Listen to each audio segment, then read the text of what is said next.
अस्सलाम वालेकुम, welcome to engineers gurus. इस वीडियो में हम सीखेंगे कि पाइथन लैंग्वेज के अंदर लूप्स क्या होती हैं और लूप्स कैसे काम करती हैं। लूप्स के बारे में तो आप लोग जानते ही होंगे कि प्रोग्रामिंग के अंदर किसी भी स्क्रिप्ट को, किसी भी कोड को या कोई भी फंक्शनैलिटी को अगर आपको बार बार रिवाइज करवाना है, रिपीट करवाना है, तो उसके लिए हम लूप्स का इस्तेमाल करते हैं। तो आज की वीडियो में हमने देखना है कि व्हाइल लूप्स कैसे काम करती हैं in Python. While loop basically किसी भी सेट ऑफ स्टेटमेंट्स को रिपीट करवाने के लिए इस्तेमाल की जाती हैं, लेकिन तब तक रिपीट होती हैं जब तक एक कंडीशन जो है वो ट्रू रहती है, और जैसे वो कंडीशन फॉल्स होती है आपकी जो लूप होती है वो ब्रेक हो जाती है या स्टॉप हो जाती है।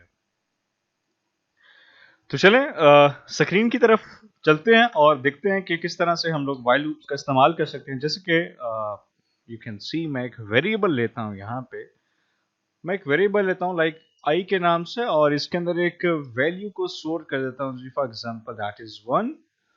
ओके, और इसमें मैं एक व्हाइल लूप स्टार्ट करता हूं। तो उसका सिंटेक्स पाइथन में कुछ इस तरह से है कि आपको सिंपली लिखना है व्हाइल और अपनी सिंपली कंडीशन पुट करनी है। यहाँ पर आपको जो है वो कंडीशन लगानी है इस जगह के ऊपर।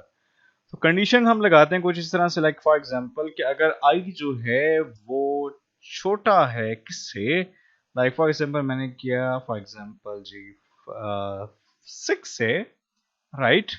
तो क्या हो, तो फिर इस वाइल लूप जो है इसके ऊपर अगर आपने जिस चीज को रिपीट करना है उसके लिए आपको यहाँ पे कॉलन लगाने के बाद अब आपको इसके नेक्स्ट लाइन के ऊपर मेक श्योर कि इंडेंट होना चाहिए। ये जो आपको इस लाइन में ये जो खाली स्पेस जो जगह मैंने हाईलाइट की हुई है ये इंडेंट है। अगर आप बिल्कुल यहां से शुरू करेंगे तो ये आपकी वाइल लूप से बाहर चली जाएगी चीज, ये वाइल लूप के अंदर नहीं रहेगी। तो मेक श्योर कि आप इंडेंट को इस्तेमाल करेंगे, राइट, जो कि हम पिछली वीडियोस में देख चुके हैं। तो जब तक ये कंडीशन ट्रू होती है तो हम क्या चाहते हैं कि हम कहते हैं कि यार प्रिंट करवा दिया जाए। क्या चीज प्रिंट कर दी जाए? हम कहते हैं आई वेरिएबल को प्रिंट किया जाए। ओके, और जैसे ये वेरिएबल प्रिंट हो जाए तो फिर डेफिनेटली हम चाहते हैं कि इंक्रीमेंट भी किया जाए आई की वैल्यू में। तो हम इंक्रीमेंट करने के लिए आपको सिंपल पड़ता है, हर प्रोग्रामिंग लैंग्वेज के अंदर हम इंक्रीमेंट का जो साइन है लाइक इस तरह से इस्तेमाल कर सकते हैं। जैसे आई को में इसमें इंक्रीमेंट करना है और उसके अंदर स्टोर करना है। क्या इंक्रीमेंट करना है, क्या चीज स्टोर करनी है? वो 1 करनी है, 1 का इंक्रीमेंट करना है। तो ये जी हमने इस तरह से किया। मैं एक दफा दोबारा से आपको ये बताता हूँ कि ये मैंने यहाँ पर क्या किया है। यहाँ पर मैंने सबसे पहले एक आई के नाम से वेरिएबल लिया और उसमें 1 को स्टोर किया, और वाइल लूप के अंदर मैंने एक कंडीशन डाल दी कि अगर आई जो है वो छोटा है 6 से तो प्रिंट करो आई को, और आई में एक इंक्रीमेंट कर दो वैल्यू को, राइट। हम इसको एग्जीक्यूट करके देखते हैं। तो आप देखें, आपको नजर आ रहा है 1 2 3 4 5 तक जो है वो मेरे पास नंबर प्रिंट हो रहे हैं। अब ये किस तरह से हो रहे हैं, इसका जो तरीकेकार है, ये लूप कैसे काम कर रही है, वो मैं भी आपको बताता हूं। देखें, आई की वैल्यू है 1, और यहां पर कंडीशन क्या है जी, अगर आई छोटा है 6 के तो आई की वैल्यू 1 है, तो मतलब 1 जो है वो छोटा है 6 से, बिल्कुल ट्रू है कंडीशन। तो इसलिए उसने प्रिंट कर दिया आई को, मतलब उसकी वैल्यू 1 को यहां पे प्रिंट कर दिया, और फिर आई मतलब 1 के अंदर एक 1 प्लस कर दिया। तो मतलब एक आई में जब एक 1 प्लस होगा, मतलब 1 में 1 प्लस किया कि 2 हो गया। तो अब इस आई की वैल्यू जो है बेसिकली वो 2 हो चुकी है। फिर आपकी लूप रन होगी, और अब आई की वैल्यू 2 है तो फिर आएगा 2 अगर छोटा है 6 से, ये भी कंडीशन ट्रू है, तो फिर प्रिंट कर देगा आई को, और आई क्या था, 2 हो चुका है, तो उसने यहाँ पे 2 को प्रिंट कर दिया। और फिर उस 2 के अंदर हमने एक इंक्रीमेंट किया 1 को, मतलब अब आई जो है वो 3 हो चुका है।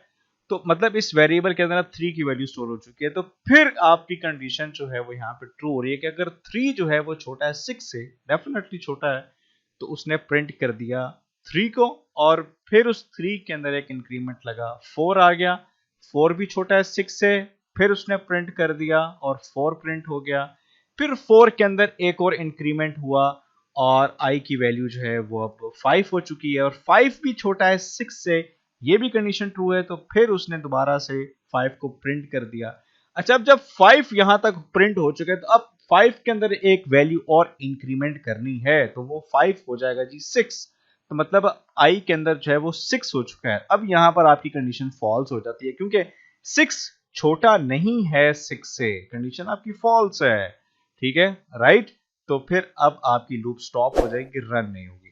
देखिए अगर मैं यहाँ पर फॉर एग्जाम्पल इक्वल का साइन लगा देता हूं, दैट मीन्स के आई या तो छोटा हो 6 के या फिर जो आई है वो बराबर हो 6 के। तो अगर 6 आई की जो वैल्यू है यहां तक 6 हो चुकी है एक इंक्रीमेंट लगने के बाद, तो अब ये कंडीशन यहाँ पे ट्रू हो जाएगी क्योंकि आई जो है वो या मतलब 6 जो है वो छोटा तो नहीं है लेकिन इक्वल है 6 के। तो कंडीशन जब ट्रू होगी तो फिर एक दफा मजीद लूप रन होगी और एक दफा फिर मजीद वो आई को प्रिंट करेगा। देखिए मैं आपको दोबारा से इसको रन करके दिखाता हूं। ये देखें अब वो 6 तक गई है, 6 तक उसने उसको जो है वो लूप को रन किया, राइट। अब जब 6 के बाद जब दोबारा इसमें इंक्रीमेंट लगा तो ये 7 हो गया और मतलब आई की वैल्यू अब 7 स्टोर हो चुकी है। तो अब यहाँ पे कंडीशन फिर फॉल्स हो जाती है क्योंकि जो 7 है ना तो वो 6 के इक्वल है ना ही 6 से छोटा है। तो जब कंडीशन फॉल्स हो जाएगी तो आपकी लूप भी ब्रेक हो जाएगी, स्टॉप हो जाएगी। तो ये है आपकी वाइल लूप। इंशाल्लाह नेक्स्ट वीडियो में मैं आपको बताऊंगा कि वाइल लूप को इस्तेमाल करते हुए हमें गेसिंग गेम किस तरह से बना सकते हैं। मिलते हैं नेक्स्ट वीडियो में, अपना ख्याल रखिए।